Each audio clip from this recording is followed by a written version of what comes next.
मधेपुरा के बिहारीगंज विधानसभा से महागठबंधन की प्रत्याशी कांग्रेस उम्मीदवार सुभाषिनी यादव से बातचीत की न्यूज 24 संवाददाता अमित कुमार ने। सुनिए जरा क्या कुछ कहा उन्होंने। मधेपुरा में हूं और अभी सुभाषिनी यादव जो कि बिहारीगंज से चुनाव लड़ रही हैं, शरद यादव की बेटी हैं, वो यहाँ पर हमारे साथ हैं। अभी उन्होंने वोट किया है और सुभाषिनी जी, शरद जी की विरासत, यहाँ पर वो सांसद रहे, एक तरह से क्या उनकी विरासत अब संभालने जा रही है। क्या आपको लग रहा है कि मधेपुरा की जनता जो बिहारीगंज से चुनाव लड़ रहे हुए हैं तो वहाँ पर आपके साथ होंगे, उनका आशीर्वाद आपको मिलेगा? जी देखिए, जनता ने अपना भरपूर आशीर्वाद दिया है और दे रही है। जनता हमारे साथ है और जनता ने अपना पूरा समर्थन अपनी बेटी, अपनी बहन को दिया है और जनता बदलाव के लिए अपना वोट डालने जा रही है आज। और मैं आशा करती हूँ जितनी ज्यादा से ज्यादा संख्या में लोग बाहर निकले और अपने परिवर्तन के लिए, अपने विकास के लिए वोट करें।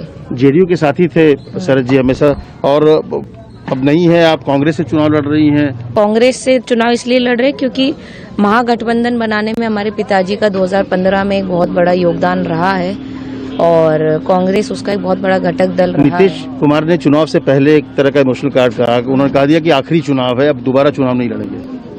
जी सही बात है, उम्र का तकाजा है और पिताजी भी हमारे अस्वस्थ है, तो अब युवाओं को, हम उनके बच्चे हैं, उन्हें अगर वो लग रहा है कि हम जिम्मेदारी निभा पाएंगे, हमें जिम्मेदारी देना चाहते हैं तो हम तत्पर तैयार हैं। बोलता हूँ का फैसला सही है जिस तरह से उन्होंने कहा कि अब चुनाव नहीं लड़ेंगे, युवाओं को आगे आना या फिर चाहिए। कुछ लोग कह रहे हैं कि सर चुनाव में नतीजे अच्छे नहीं आने वाले इसलिए उन्होंने ऐसा कहा है। ऐसा कुछ नहीं है, सम्मानजनक 15 साल उन्होंने प्रदेश को दिए हैं, अच्छा शासन चलाया है, मैं उनको बधाई देती हूँ।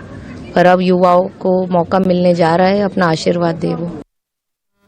देखिए, सुभाषिनी यादव को आप सुन रहे थे, शरद यादव की बेटी हैं। युवाओं का उन्होंने जिक्र किया है कि युवाओं को मौका मिलने जा रहा है। देखिए, कोई भी नेता ऐसा नहीं है जो जीत के दावे नहीं कर रहा है, हर कोई अपने अपने तरीके से वोटर से अपील की है और जीत का दम भरा है। लेकिन एक बार मुझे सहरसा जाना होगा, वहां से मेरे सहयोगी अमित कुमार जुड़े हुए हैं। अमित, आपके पास आ रही हूँ जरा, काफी देर से वहां से कोई अपडेट नहीं मिला है, दिखाइए तस्वीर वहां की।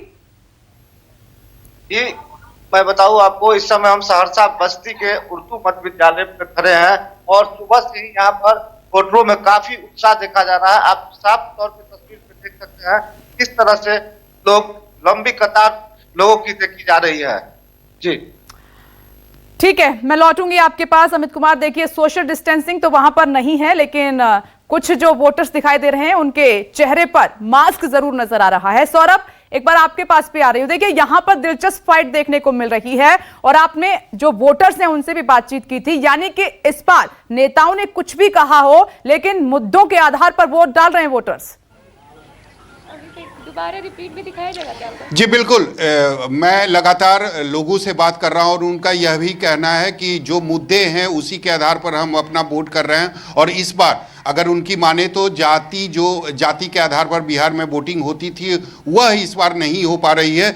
हमारे साथ फिर कुछ लोग हैं, उनसे भी बात करते हैं। सर ये बताइए, मुद्दे क्या हैं, लोग किस मुद्दे के आधार पर वोट कर रहे हैं? विकास विकास विकास सबसे बड़ा मुद्दा है। विकास के अलावा और कुछ भी नहीं है। जो पार्टी विकास करेगी हम वोट उसी को देते हैं। ये बताइए, आपने तो पहली बार वोट किया है, तो मन में क्या चल रहा है, सोच क्या है? आई थिंक वो लोगों को वोट करना चाहिए जो वुमेन एम्पावरमेंट को जोड़ देते हैं और वो जो हमारे देश के लिए अच्छा काम करें, हमारे यहाँ पे जो अच्छी रोडें दे, अच्छी विकास के मुद्दे दे, बेरोजगार को रोजगार दें। ये सारी चीज़ें हैं जो इम्पोर्टेंट है एज अ यूथ मेरे लिए। मैम ये बताइए कि बिहार है वो क्या सोच रही है? वही कि नीतीश जी जब से आए हैं हम लोग फ्री हो गए हैं, हम लोग को हर चीज़ में आगे बढ़ने का मौका दिया जा रहा है, इसलिए हम लोग उन्हीं को देना पसंद करेंगे। तो हमारे साथ कुछ लोग थे, इनका कहना है कि जो विकास मुद्दा है उसके आधार पर हम अपना वोट कर रहे हैं। और जो पहली वोटर थी उनका कहना है कि महिला सुरक्षा एक सबसे बड़ी बात है, सबसे बड़ा मसला है, जिसके आधार पर जो महिला वोटर खासकर है वह अपना वोट कर रही हैं। जी ठीक है सौरभ, आप मेरे साथ बने रहिएगा। मधेपुरा जाना होगा अमित कुमार के पास। अमित, लगातार आप वहां पर वोटर से बातचीत कर रहे हैं। देखिए, मधेपुरा की बात करें तो यहां पर भी टफ फाइट है काफी, और यहां पर भी तमाम नेताओं ने काफी जोर लगाया है जीत के लिए। जरा यहां की तस्वीर भी दिखाइए और यहां का गणित भी समझाइए।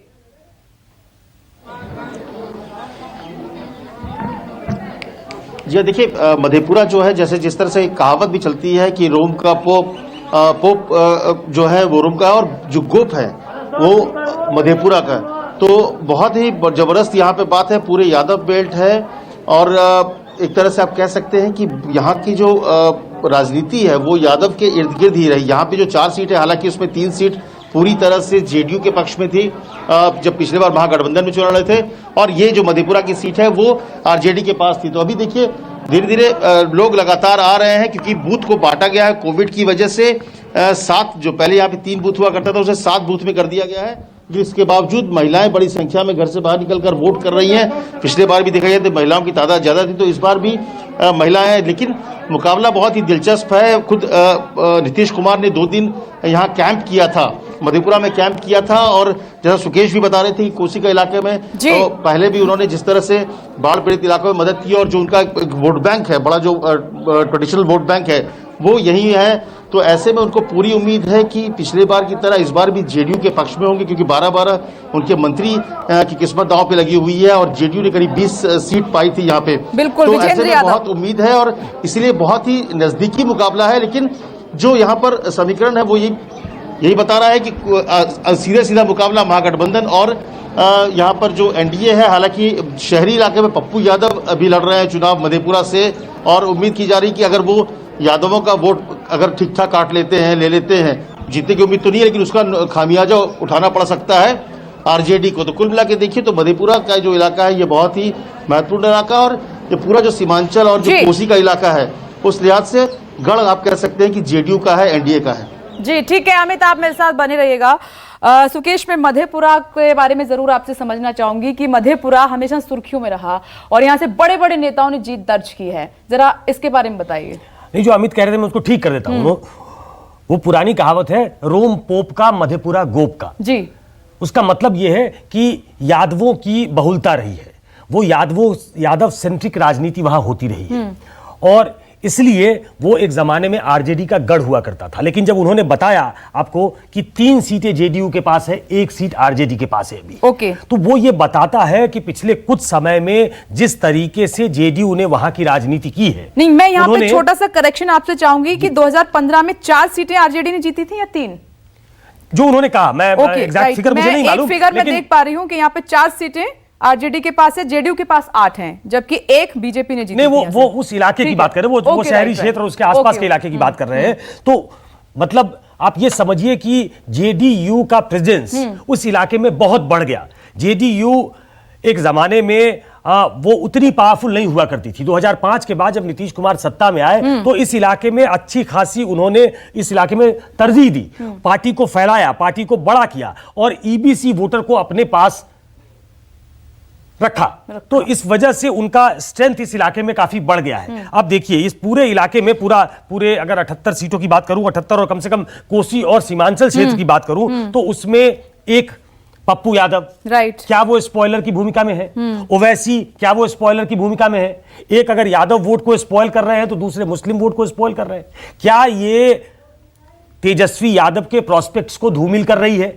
क्या लोग ये समझ गए हैं कि ये वोट काटने के लिए मैदान में है? या फिर जो पप्पू यादव का लोकल इन्फ्लुएंस है, पप्पू यादव पूर्णिया मधेपुरा के इलाके में एक पावरफुल फिगर रहे हैं, उनका वही पॉकेट रहा है। आज वो पैन बिहार लीडर बनने की कोशिश में है, लेकिन उनकी जो राजनीति है उनके आसपास इस इलाके के आसपास रही है। तो क्या ये दोनों स्पॉइलर साबित होंगे? क्या वो इतनी वोटें काट लेते हैं जो आरजेडी को हर्ट करेगा? क्या ये एक अंडरस्टैंडिंग है? क्या ये टैसिट अंडरस्टैंडिंग के साथ हो रहा है बीजेपी के साथ? क्या बीजेपी के साथ इनकी हॉबनॉबिंग है? या आरजेडी के लोग ये इस इलाके में बताते रहे हैं? तो कुछ इंपॉर्टेंट फैक्टर्स हैं जो इस पूरे इलाके को इन्फ्लुएंस कर रही हैं। ओवैसी का होना, पप्पू यादव का होना, मजबूती से चुनाव लड़ना, ये सब प्ले में आएगा जब हम इस इलाके की बात करते हैं। बिल्कुल, इस इलाके की बात करते हैं। सुकेश ने जो समझाया वो बहुत महत्वपूर्ण है कि क्या ये पप्पू यादव की बात करें या असदुद्दीन ओवैसी की बात करें, इनकी पार्टी क्या बाकी जो या महागठबंधन की हम बात कर रहे हैं, एनडीए की बात कर रहे हैं, तो क्या इन इलाकों में इनकी पार्टी खेल इन नेताओं का बिगाड़ेगी? नमस्कार, मैं हूं मानक गुप्ता।